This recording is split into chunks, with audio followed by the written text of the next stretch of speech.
Good morning and welcome back dito sa channel natin. My name is Professor Excel and today pag-uusapan natin ang isa sa hindi masyadong kilala ngunit magandang gamitin na function sa loob ng Microsoft Excel.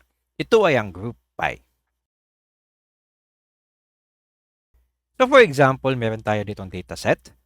May employees name tayo. Ilang hours sila na late and kung anong months sila na late.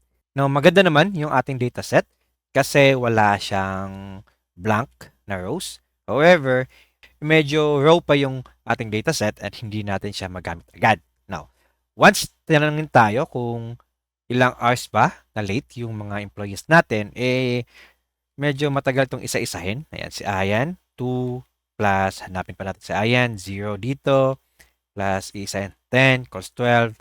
So, medyo matagal upang makuha natin yung total. However, madami tayong pwedeng gawin. Pwede natin itong gamitan ng pivot table, and madami pang iba. So today, gagamitan natin siya ng isang function na hindi masyado ginagamit dito sa loob ng Microsoft Excel. Ito ay ang group by. So ilagay lang natin equal group by and maghahanap siya ng 5 data field. Una ay yung row field.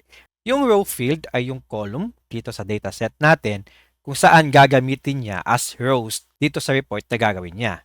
So for example, dito, yung ating gagamitin as row field, itong names ng mga empleyado. Now, values naman, ano yung ilalagay natin na value sa loob ng every rows. So here, ang values na ilalagay natin is yung hours late. And then, next na hahanapin niya is kung ano yung function na gagawin niya. Sum, percentage, average, so on and so forth. Now, here, ang gagamitin natin is sum. Yan. Kompleto na yung tatlong field na kailangan niya. However, may mga additional fields pa dito na pwedeng gamitin at pwedeng i-explore. These fields are optional, pwedeng wala, pwede ding meron. So ngayon, dito muna tayo and i-enter natin. So ayan, nakuha na natin yung total na hours late ng bawat empleyado natin. So ngayon, alam na natin na may 9 tayong employees and may total na 932 hours na late silang lahat. Now, i-explore natin yung ibang options sa loob ng group by. After ng function, once magkama tayo, may lalabas na field header. Tinatanong niya kung may header po yung ating dataset. Sa ating example ay may header tayo. Ayan, employee's name and hours late. However, once i-enter natin to, walang lalabas na header dito. Kasi, ang default value niya ay 0. And yung 0, ang nakalagay is no. Sa gilid ay may comment, the field data does not have headers and field headers should not be shown in the result. Kaya hindi niya pinapakita yung header. Now, may 4 tayo na options dito. Yung 0, yung 1, yes, but don't show. 2, no, but generate. So, ibig sabihin, gagawa siya ng header. And yung panghuli, yes and show. So, subukan natin yung panghuli. Yan.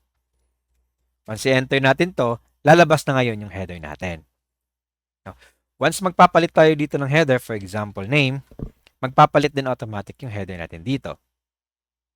So, ganun lang. You can explore more. Pwede mong lagyan pa to. So, lagyan mo lang ng comma and mapupunta ka sa next. Sort order kung ascending ba or descending, filter array, so on and so forth. So nasa sa inyo na yon kung i-explore nyo. I hope makakatulong to. Again, group by nang makuha nyo agad yung total sa dataset ninyo. So yan yung lesson natin for today. I hope nakatulong. Good morning.